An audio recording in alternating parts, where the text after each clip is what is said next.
Hi guys, let's talk tension.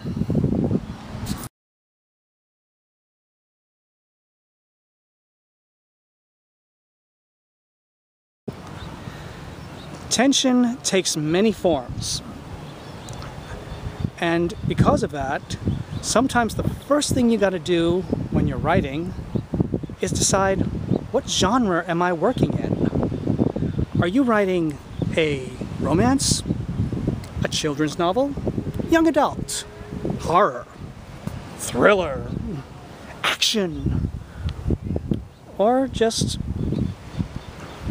something a bit more fantastic, out of this world, science fiction? The tension for any one of those is going to be different. But by the same token, the basic elements of how to create tension are the same. Romance.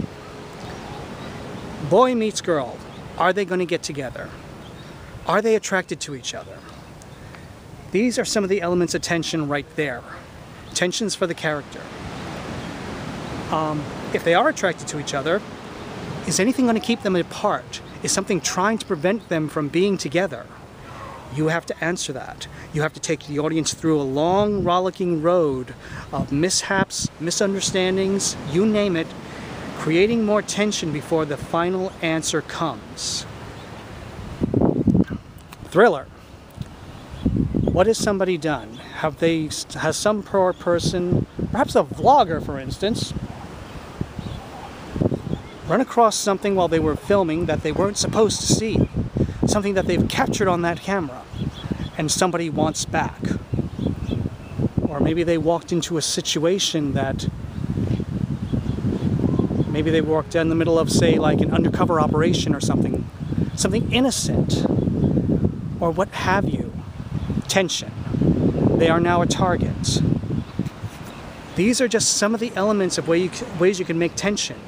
For a kid's novel, okay, your tension could be dealing with a bully, escaping one, dealing with one. How do you finally put a stop to it? How are you going to get even with one? Could also be mom and dad are having problems. That's very tense for a lot of kids, and it can cause a lot of anxiety. There are so many ways to create the tension.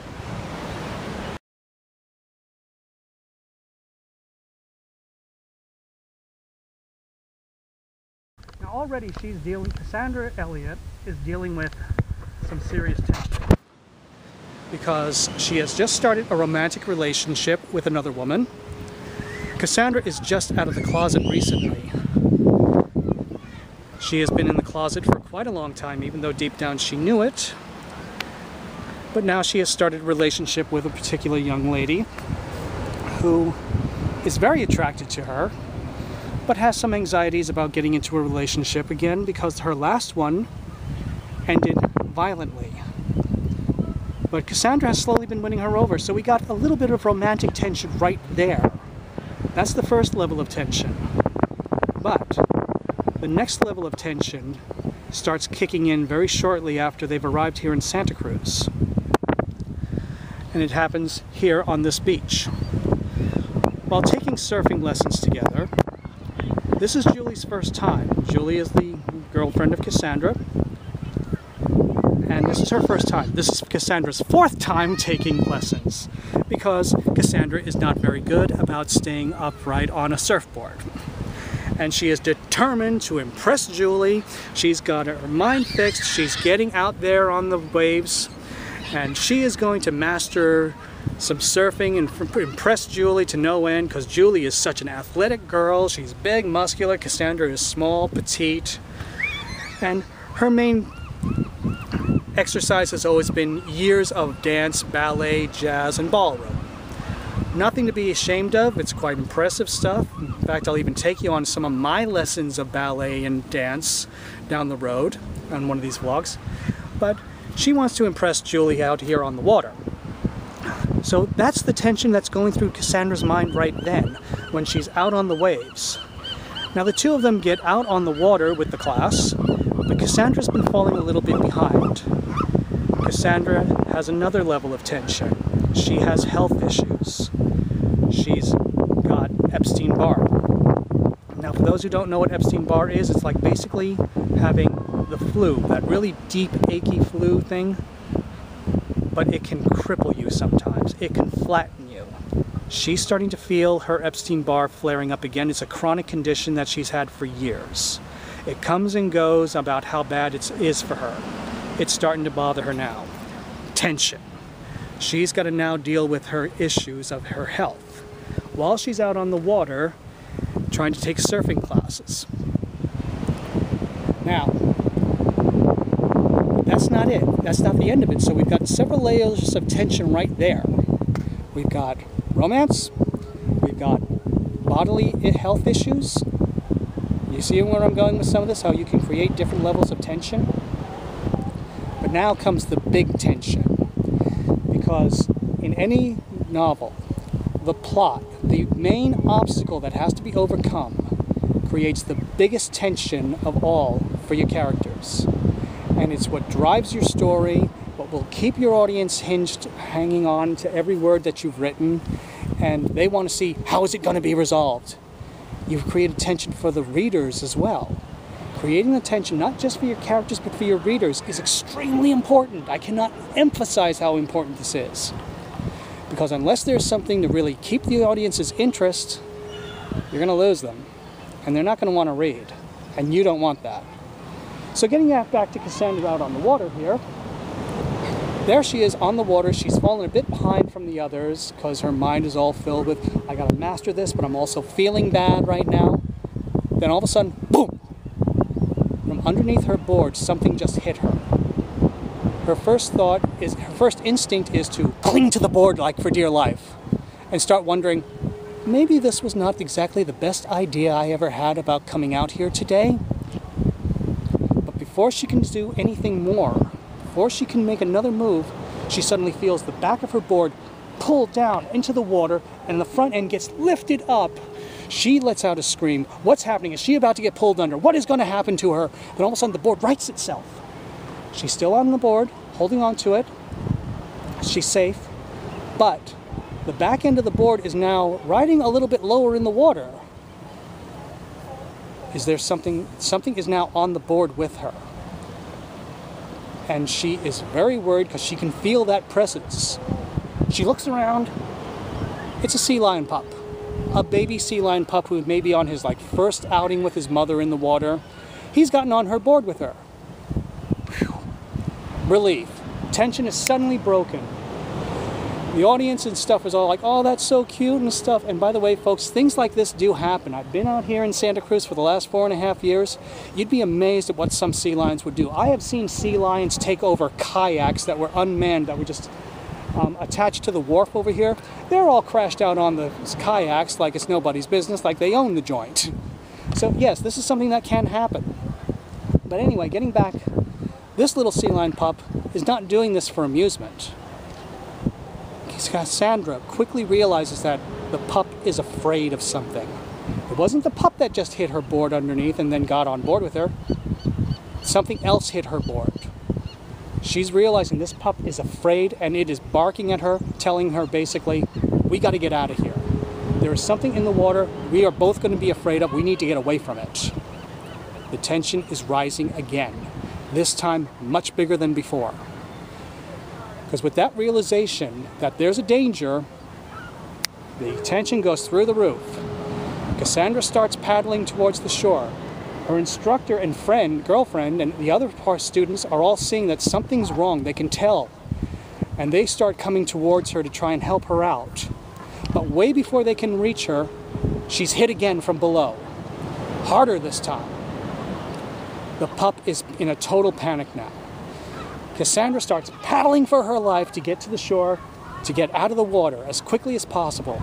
But before she can even make it or even warn the others, the board is hit again from below and boom!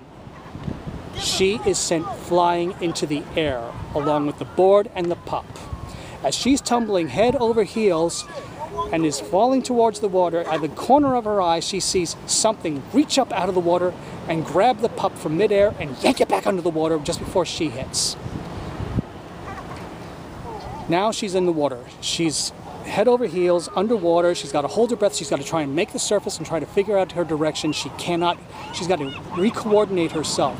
She's upside down, backwards, tumbling in the water. The waves are tossing her over. She's got to try and break surface again.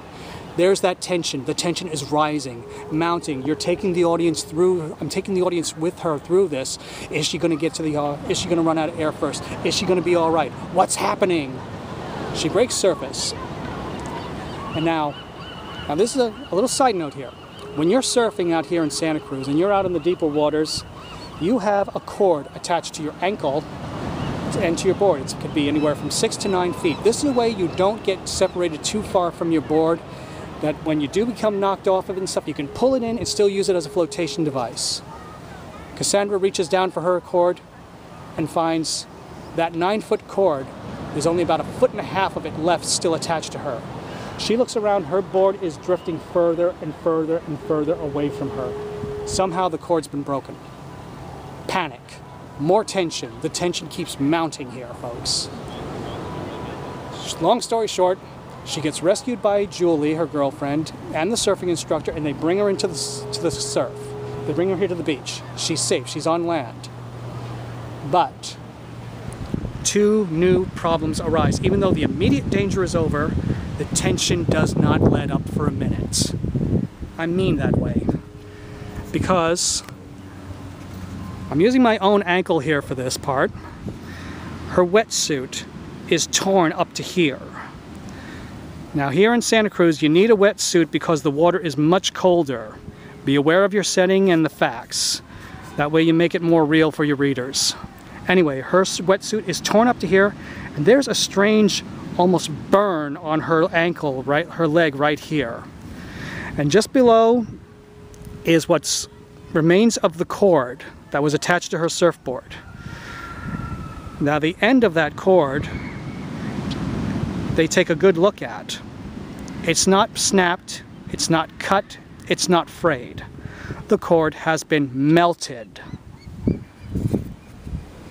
So right there, a mystery has been added to the situation. Even though the girl is safe, tension is not being let up. New tension is being laid down to capture that audience even more. Because now, up until this point, everyone's been saying, oh, you had a near miss with a shark. That was it. You were attacked by a shark. It was after that sea lion pup. Number 1, nobody saw a shark fin in the water. Number 2, if that cord had been cut by a shark's teeth, it would have been frayed or neatly cut. Well, I'm not even going to say it would be neatly cut. It would be frayed because of a shark bite. And that mark on her ankle, that don't look like she got nipped by a shark or even rubbed up against the skin of a shark, which can be very, if you rub against a shark the wrong way, it's like very coarse sandpaper and you can end up with a nasty scratch. This injury doesn't look like anything like that. Tension created further. They have just been introduced to the main villain of my piece. They don't know what it is, and they don't know that this is only the first of several encounters with it. But there is the tension. The audience knows that there is something out there on the water. So does the main character. But the character is still very ignorant about what it is. The audience is already starting to get little glimpses in other scenes when I'm not using the main character to see more of what this threat is and what it can do. Again, you're raising the tension. Now I'm going to be covering and raising tension again in another vlog down the road, because there's not just one way to do this stuff. There's not just one rule that works for everything, because then it would just be bloody boring for the readers and all of us writers. There are so many different ways of attacking things like creating tension, how to create your characters, how to make them interesting. There are so many ways to do these things, and I'm going to be trying to show you the same subjects again and again, but approaching them from different angles, because, like I said, there's not just one path. There are so many ways of doing it, and there's only so much time in one vlog. And so I'm going to leave you with those thoughts for now. We will be covering this again down the road. The next installment of my vlog is going to be about setting, and when I discuss setting, I plan to also point out things like about how setting can raise tension for you. for your readers. So I hope this was interesting. I hope this was helpful. I hope I got some ideas going for you, got your imaginations going, and you're starting to generate more ideas and start thinking about your own writing and how you can raise tension in a scene or for a character. Please leave the comments down below and just under the description. And I've added 2 links in my description.